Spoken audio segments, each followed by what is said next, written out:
4, 5, and beyond, so the second half of chapter 4, which we are calling chapter 4b, okay, is all about solving quadratics now. So we've been working with quadratics. What is a quadratic? Ax squared plus bx plus c, right? That's the quadratic form, ax squared plus bx plus c. Chris, will you take those out for me? So we're going to still be working with quadratics, but now we're going to be solving them, not just factoring them. But how we solve them is by factoring them. So this lesson is going to feel very familiar. It's just we are going to take it another step further, okay? So most of this you already know how to do, which is fantastic. There are, 5 ways that we're going to be solving. We're going to be solving by factoring, which is what I'm going to show you today. We're going to be solving by graphing, which is what I'm going to show you the next time I see you, Friday. We're going to be solving by the quadratic formula. Anyone remember the quadratic formula? Pop goes the weasel. X equals negative b plus or minus the square root of b squared minus 4ac all over 2a. Thank you, Hannah. So that's the third way. And then the last 2 ways is completing the square, which is probably one you've not seen before. Maybe you have, but we don't do it in our Algebra 1. Some Algebra 1s cover it. And then square roots. I really like square roots. You're really going to like square roots, I think. So 5 different ways that we're going to solve a quadratic for this entire chapter, which is really half a chapter. But today we're going to ease into it with the one you already know how to do, which is solving by factoring. So here's how this works. There is a property that maybe you've learned before, maybe you haven't. You probably did in Algebra 1. It's called the zero product property. And basically what that says is if you multiply 2 numbers together to equal 0, then one of those 2 numbers has to equal 0 for that to happen, right? Something times 0 is always 0, or 0 times something is always 0. So a times b equals 0 means a is 0 or b is 0, okay? That means when we are looking at f of x equal to 0, our x we call a 0 of the function. So our solution, what we come up with as our answer, I will refer to as a 0 of the function because it's where f of x is equal to 0. In other words, your y value is 0. And where your y value is 0 is an x-intercept. So if you look at this graph here, okay, those are x-intercepts. Right? That's an x-intercept, that's an x-intercept. Those are our answers. That's what you're looking for in this entire chapter is what are our x-intercepts or what are our zeros. Okay? So when I talk to you about zeros, think x-intercepts. That's what we're finding.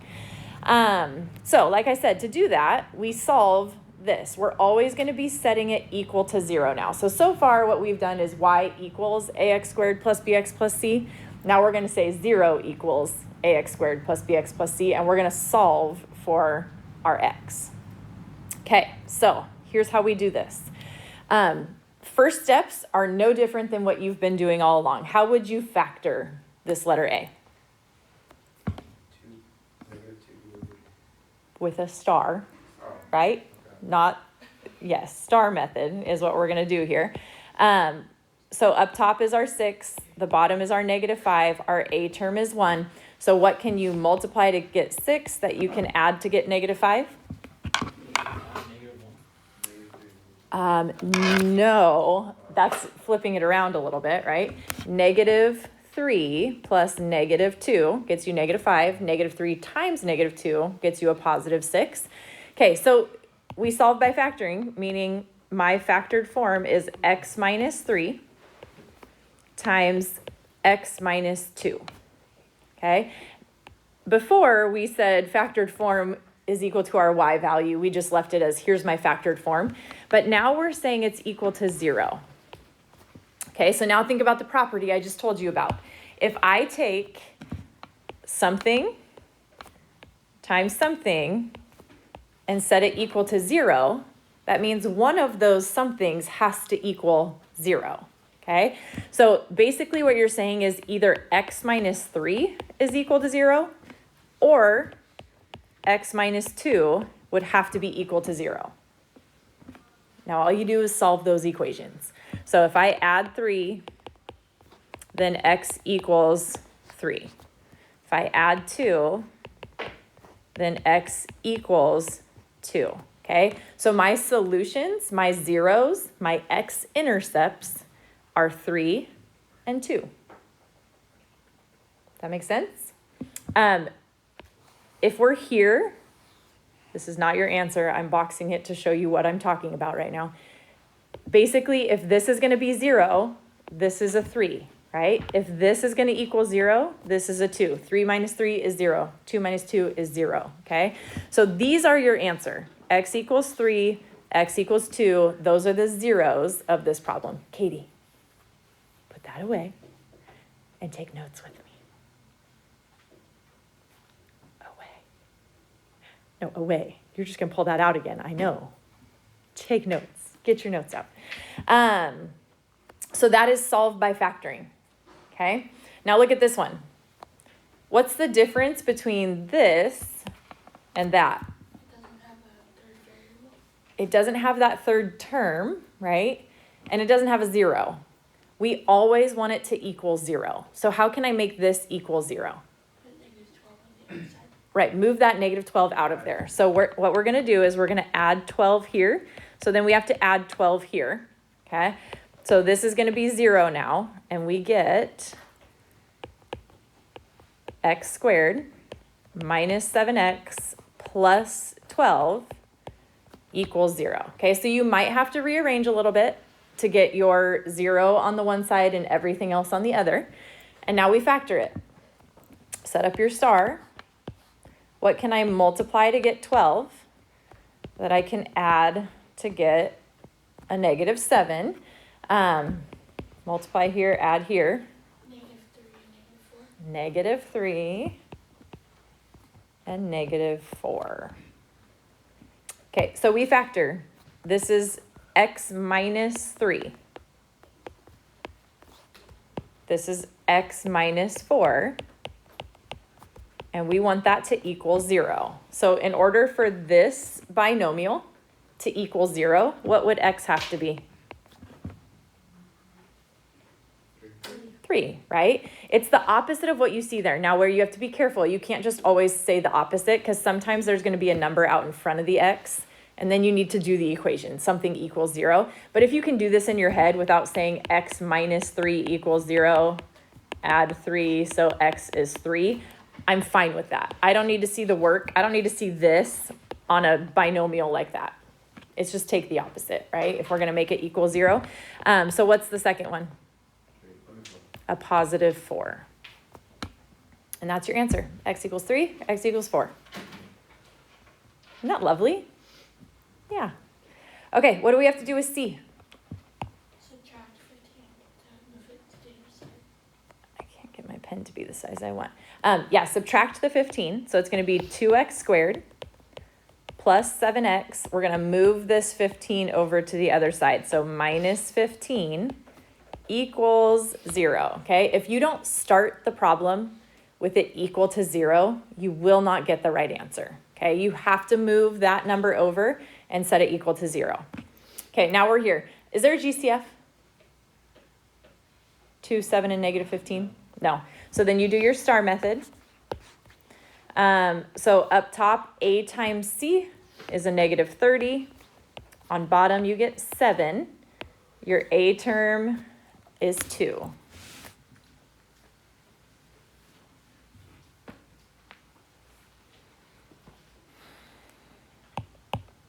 What can you multiply to get a negative 30 that you can add to get 7? 10 and negative 3. So 10 here, negative 3 here. What do you have to do next? Reduce, okay? 2 over 10 is 1 over 5. So we're going to use this, and we're going to use that. That's going to be x plus 5 and 2x minus 3 equals 0. Okay, now here's where it's a little different. This one is probably pretty simple to see. to get x plus 5 to equal 0 is a what? Negative 5. Okay, so that one, fine. This one, just be careful. The negatives always throw people off on these. If I say 2x minus 3 equals 0, then when I solve it, I add 3. So 2x equals 3, and then divide by 2. So x equals, you can call it 3/2. If you like 1.5 better, that's fine. But those will be your two answers. So just be careful when there's a number out in front of your x that you actually solve it, set it equal to 0, and figure out what that would be, okay? You don't want to say, oh, it's 3 because there's a minus 3 there.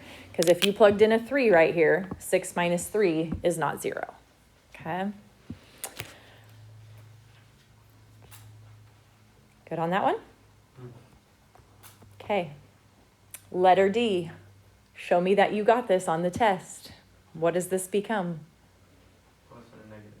A plus and a minus, right? This is a difference of squares. So it's going to look like this. This one's going to be a plus. This one's going to be a minus. What goes in those blanks? X and 5. X plus 5 and x minus 5. Okay. So if those equal 0, then x is what? Negative 5 or positive 5. If you want to write it like this, positive and negative 5 as one answer, that's fine. If you prefer to just write x equals negative 5 and x equals positive 5, I'm fine with that too. You don't need to write both, okay? Either write it like this or write it like this. I'm great with either. Good on that? Okay. Back up here. What do you notice about this one? What? Oh, I skipped one? Where is it? Above? Oh, sorry. Nice catch. What do you do with this one? Square root, right? This is a difference of squares. So our answer is going to be 2 binomials, 1 plus, 1 minus, equal to 0. Oh, I forgot to tell you. This is so off track. Okay, so what do we do here?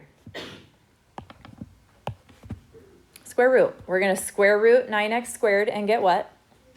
3x. So this is a 3x, and that's a 3x. And then we're going to square root here and get what? 7 and 7. Okay, so now you're setting this up as two equations. When they're opposites like this, 3x plus 7 and 3x minus 7, your answers are going to be opposites as well. So technically, you don't have to do both, but it's not a terrible idea to do both. So if we set this first one equal to 0, take away 7, so 3x equals negative 7, and then divide by 3. So x equals a negative 7/3. Just leave that as negative 7/3. It's simpler that way. Same thing over here. If we do 3x minus 7 equals 0, then we're adding 7. So 3x equals 7, and then dividing by 3. So x is 7/3. Okay. And again, when they're opposites like this, if you would prefer just to say x equals plus or minus 7/3 as your answer, that's totally fine. If you like them as two separate, that's fine too. Okay. You would do me a huge favor by boxing your answers every time on these. That's really, really helpful. Questions on that one? Okay. What do you notice about this one? Is there a GCF? No GCF. Okay, so that's always our first step. Is there a GCF? What's always our second step? Perfect square. Is there a shortcut, right? This one is a perfect square trinomial. At least it appears to be, because we can square root both of those. Okay, so our assumption is that our answer is going to look like this. Right? This symbol goes here. We square root the x squared. We square root the 100. How do you check your answer? How do you make sure that that truly is a perfect square trinomial? 2 times this times this. right, should equal that. Does it? So it checks out. You get 20x, which means we're working with x plus 10 squared. So essentially, you're thinking of this as this is x plus 10 times x plus 10 equal to 0. So what is your answer? Just negative 10, right? They're both negative 10. Do you need to write that negative 10 down twice? No. So you just say x equals negative 10. And you don't have to write this for me, okay? I'm just showing you that that's what's going on. Once you get to here, you can just say x equals negative 10. Questions on that? Okay, last one. We made it. What do you do here? Don't check out on me because this is the one that a lot of people do wrong. What do you do here? Take out GCF. Take out your GCF, which is what? X. X. Okay, so if I factor out an x, I'm left with 3x, what? Minus 1 equal to 0. What happened is we no longer have a quadratic, right? When we factor out the x, the quadratic is gone. Please don't try to do star or anything. You're done at this point. Now we just solve for x. Okay, so here's the question. What does this x equal if we want the whole thing to equal 0? It's a full day's.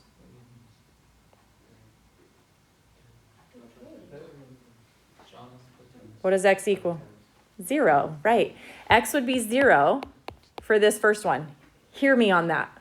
Whenever there's an x out in front by itself, not as a binomial, x is 0. Because 0 times whatever equals 0, right? So x is 0 for this guy. This one, you're going to say 3x minus 1 equals 0.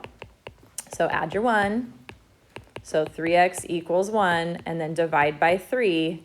So x is 1/3. Okay, so x is 0 or x is 1/3.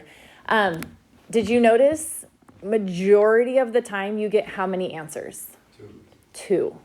Not every time, but most of the time, okay? So make sure you're looking for that. Like, should I have 2 answers on this one? What's my other answer? Don't leave one behind, okay? Keep them both. John.